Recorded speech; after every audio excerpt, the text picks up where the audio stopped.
Tarbiyah Sunnah Channel. Lillah nyunnah merenah.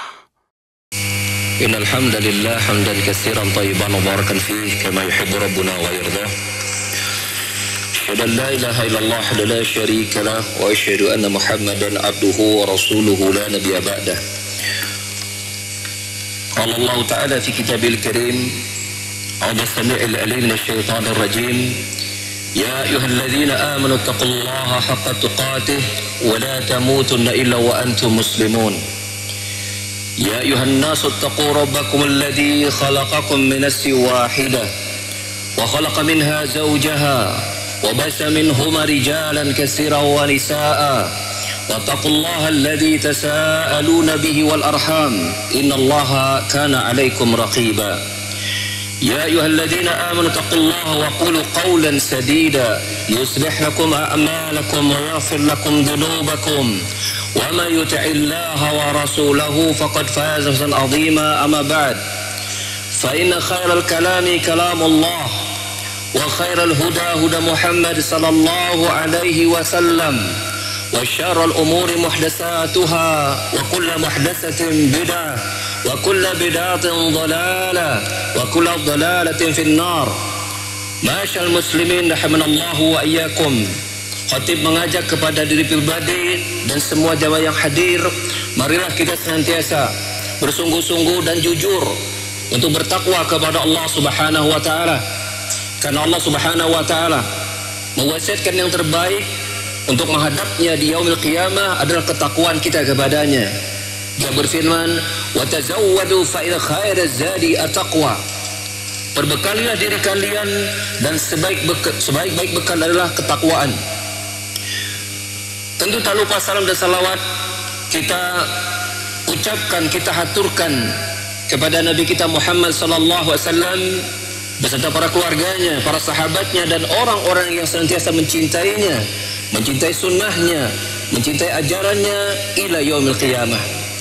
Ma'asyiral muslimin rahimanallahu wa iyyakum.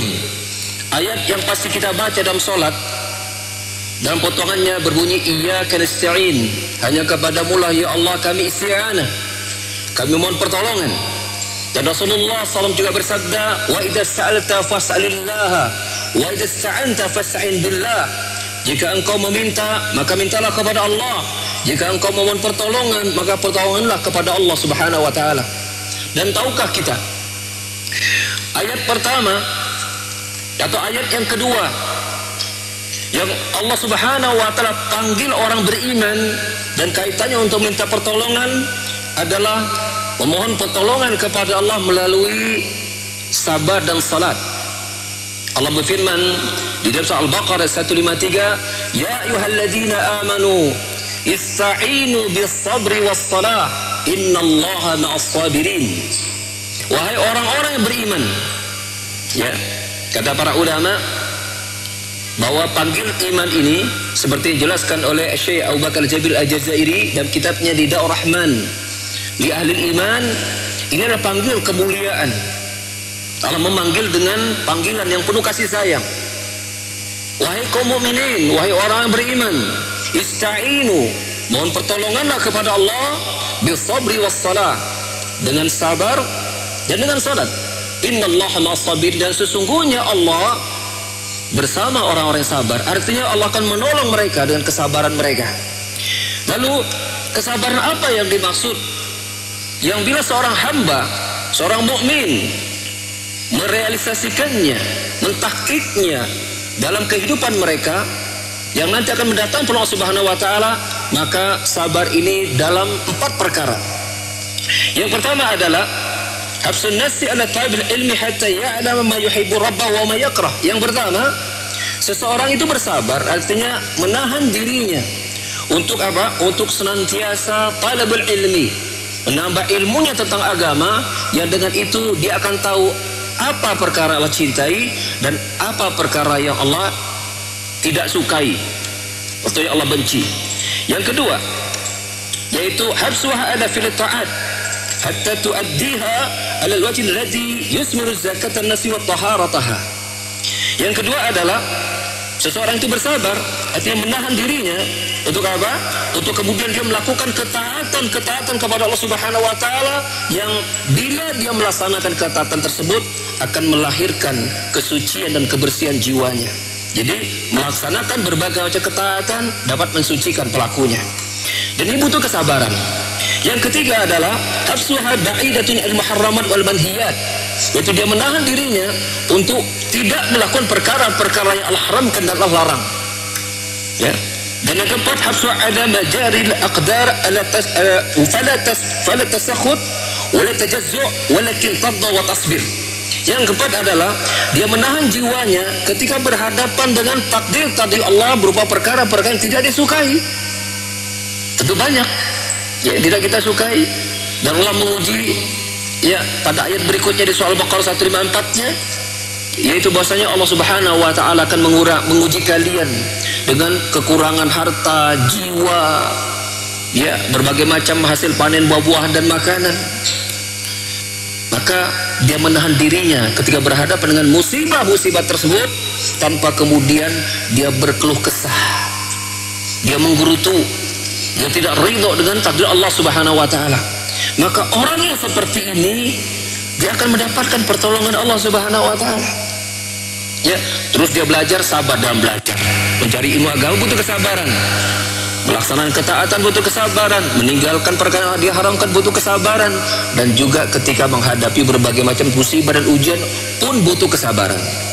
Yang kedua, Allah Subhanahu wa taala menyebutkan bahwa di antara sebab pertolongan Allah Subhanahu wa taala yang seorang mukmin meminta kepada Allah Subhanahu wa taala yaitu melalui salat. Melalui salat. Salat yang seperti apa yang kemudian dapat mendatangkan pertolongan Allah Subhanahu wa taala? Itu salat yang pertama dikerjakan pada waktunya. Jangan sampai terlambat. Dikerjakan dengan penuh ya, dengan penuh melaksanakan kewajibannya, rukun-rukunnya, syarat-syaratnya, dan yang inti dan terpenting dari penunaian salat itu adalah kekhusyuannya. Kekhusyuannya. Karena Allah Subhanahu wa taala di awal surah Al-Mu'minun, ya, namanya juga surat orang-orang beriman artinya. Apa kata Allah? Qad aflahal mu'minuna alladzina fi salatim khashi'un. Beruntunglah orang-orang yang beriman. Siapa mereka? Yang khusyuk dalam salatnya. Khusyuk dalam salatnya. Ya. Jiwanya hadir dalam salatnya. Dia paham dengan apa yang dia baca. Dia pahami rahasia gerakan-gerakan dan bacaan salatnya, sehingga menghadirkan dirinya, hatinya, jiwanya bahwa dia sedang berhadapan dengan Allah dan hilang darinya perkara-perkara di luar salat. Orang-orang yang seperti ini akan mendapatkan kepada Allah Subhanahu wa taala. Wa kana an-nabiy sallallahu alaihi wasallam idza hadamu amran shalla. Ya. Kata sahabat Uzair bin Yaman dan diceritakan hadis dari Abu Daud, jadi Sahih Al-Albani dari Sahih Abu Daud, bahwa kana Nabi SAW idza hazabahu amrun, adalah Nabi SAW jika ada satu perkara yang menggelisahkan dirinya, membuatnya galau, kacau pikiran, bingung, mentok segala macam, apa yang beliau lakukan? Shalla. Apa? Dia salat. Dan salat di sini tidak kemudian diartikan salat khusus, tidak, baik salat wajib maupun salat sunnah. Ya. Maka dalam salat wajib kita minta pertolongan kepada Allah. Iyyaka nasta'in. Dalam salat sunat juga demikian. Ya, boleh kita kemudian kita lagi bisa ambil wudu, kemudian salat kepada Allah Subhanahu wa taala, salat sunnah misalnya, minta kepada Allah Subhanahu wa taala agar Allah meringankan musibah kita, meringankan penderitaan kita, dan agar Allah memudahkan kita untuk mentaatinya dan bersabar atasnya. Oleh karena itu, ya, ingatlah bahwasanya Allah Subhanahu wa taala, ya, ma'as-sabirin, bersama orang-orang yang sabar, artinya Allah Subhanahu wa taala mengetahui keadaan mereka ketika mereka menjalankan ketaatan, meninggalkan perkara yang diharamkan, dan ketika menghadapi musibah, dan Allah akan menolong mereka. Menolong mereka. Ya, dan pertolongan Allah, ingat, ada dua macam. Ketika dapat musibah, pertolongan Allah ada dua macam. Yang pertama, Allah hilangkan musibahnya. Itu yang pertama. Dan ini yang paling ideal dan paling banyak diharapkan oleh kita sebagai manusia. Yang kedua apa? Allah berikan kita kekuatan untuk kuat menghadapinya tanpa berkeluh kesah. Dan ini spesial. Tidak semua orang Allah berikan perkara yang demikian. Itu kuat menghadapi berbagai macam ujian yang Allah berikan. Ya, sehingga dia tetap berada di atas apa-apa yang Allah cintai, ridhoi, dan menjauhkan dari apa-apa yang Allah murkai. Ya, dan demikian. Barakallahu fikum.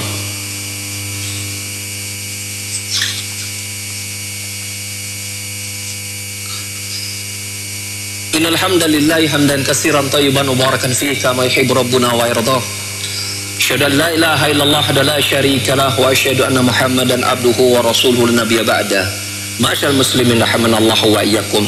Khatib di khutbah yang kedua ini kembali ingin menegaskan kepada jamaah di khutbah yang pertama bahwasanya Allah Subhanahu wa taala ketika berjanji la yukhliful mi'ad, tidak akan menyalahi, mengingkari janjinya. Ketika Allah berjanji akan menolong orang-orang yang sabar dan salat, pasti itu akan terwujud. Tinggal apakah kita mau ditolong oleh Allah atau tidak. Dan kita menjalani proses kesabaran dan meningkatkan kualitas salat kita agar bertambah khusyuk, menambah salat yang tadi salat wajib ditambah dengan salat sunat. Tinggal kita mau atau tidak. Karena sebagian orang ketika datang kepadanya berbagai macam persoalan, baik menimpa ekonominya, kesehatannya, dan hal-hal yang berkaitan dengan dunianya, ya, sering memilih untuk apa? Banyak termenung, ya, galau. Bahkan sebagian mereka ada yang meninggalkan kewajiban, stres, melakukan perbuatan-perbuatan maksiat. Itu contohnya sudah sangat banyak. Makanya hatinya tambah gelisah. Makanya ya persoalan semakin tambah parah. Makanya dia semakin jauh dari solusi. Kenapa? Karena menjauh dari zat yang akan memberikan dia penyelesaian masalah, yaitu Allah Subhanahu wa taala. Oleh karena itu para jamaah sekalian, mulai hari ini tanamkan kepada kita bahwasanya apapun musibah atau masalah yang kita hadapi, ya, maka kita jangan sampai meninggalkan Allah Subhanahu wa taala. Allah tidak mungkin memberikan kita beban di luar apa yang kita sanggup menghadapinya. Itu tidak mungkin. Dan ketika Allah berjanji akan menolong hambanya melalui sabar dan salat, tinggal itu kita jalankan. Dan kita banyak berdoa kepada Allah Subhanahu wa taala agar Allah Subhanahu wa taala memaafkan dosa-dosa kesalahan kita. Agar Allah Subhanahu wa taala memberikan taufik dan hidayah sehingga kita mudah mentaatinya. Ketika kita kuat bersabar dan senantiasa menjaga sholat-sholat kita dan meningkatkan kualitas kekhusyuannya, dan semoga Allah Subhanahu wa taala menjaga diri kita dari berbagai banyak keburukan, mencabut dan mengangkat semua kesulitan yang kita hadapi, dan mengakhiri hidup kita ya dengan keadaan Allah mencintai dan meridhai kita melalui husnul khatimah, berkumpul bersama para nabi dan rasul dan orang saleh dan salihin, hasuna ulaika rafiqa. Amin Allahumma amin. Rabbana ighfir lana ولوالدينا وارحمهما كما ربنا صغارا ربنا هب لنا من أزواجنا وذرياتنا قرة أعين واجعل المتقين إماما ربنا لا تزغ قلوبنا بعد إذ هديتنا وهب لنا من لدنك رحمة إنك أنت الوهاب اللهم يا مقلب القلوب ثبت قلوبنا على دينك ويا مصرف القلوب صرف قلوبنا على طاعتك ربنا آتنا في الدنيا حسنة وفي الآخرة حسنة وقنا عذاب النار. أقول قولي هذا استغفر الله لي ولكم أقم الصلاة.